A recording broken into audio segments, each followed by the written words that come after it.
Comme j'ai dit tout à l'heure, on va parler de la commission d'enquête parlementaire. Peut-être première question, c'est pourquoi vous avez décidé de faire une commission d'enquête parlementaire ouvrant sur le massacre des tirailleurs en 1944.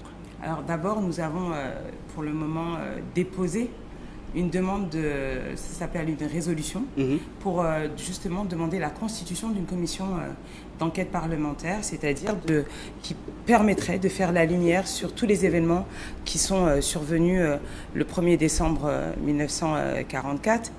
Vous me demandez pourquoi. Je dirais que d'abord, cette demande, elle est la continuité d'un combat qui d'abord a été porté par ma sœur Aïssata Seck, qu'ici tout le monde connaît, puisqu'elle a été celle qui, lorsque personne ne s'y intéressait, a fait la demande à l'État français de reconnaître le statut des tirailleurs sénégalais, les quelques qui nous restaient encore, et en 2014, à la fin de son quinquennat, François Hollande accède à la demande d'Aïssata Seck, reçoit à l'Élysée les tirailleurs sénégalais et leur donne la possibilité de pouvoir rentrer au Sénégal sans avoir à pointer, vous savez, et donc leur reconnaître ce statut important et les rétablir dans leurs droits. Donc c'est d'abord le travail d'Aïssata Seck et ensuite celui des associations, telles que celle de Carfa Sira Diallo, Mémoire et Partage, et aussi le travail des historiens qui justement nous interpellent sur ce massacre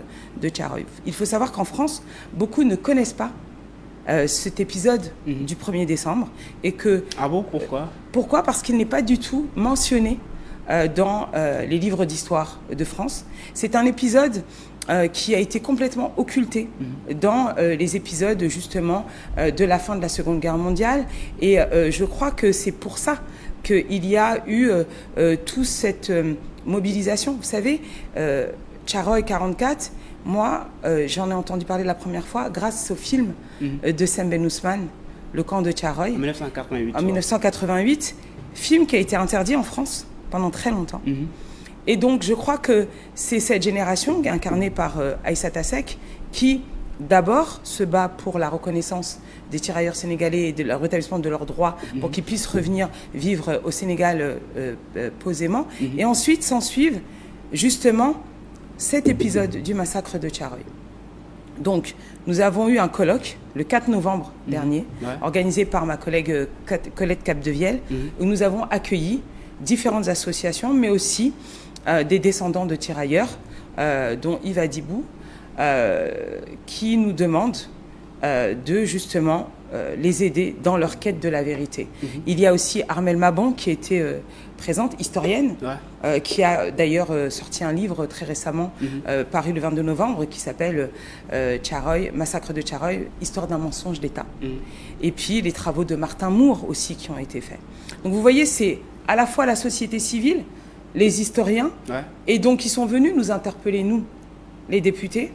Et à la suite de ce colloque, ma collègue Colette Capdevielle, qui l'avait organisé, a dit on a été beaucoup bouleversés, puisque beaucoup apprenaient l'histoire de ce massacre de Tcharoy. Et on s'est dit qu'est-ce qu'on peut faire, nous, en tant que parlementaires français, pour pouvoir poursuivre ce travail et surtout donner la possibilité de faire la lumière sur ce qui s'est vraiment passé. Parce qu'on sait très bien que la version qui avait été donnée par l'État français était celle d'une mutinerie qui avait été réprimée dans le sang.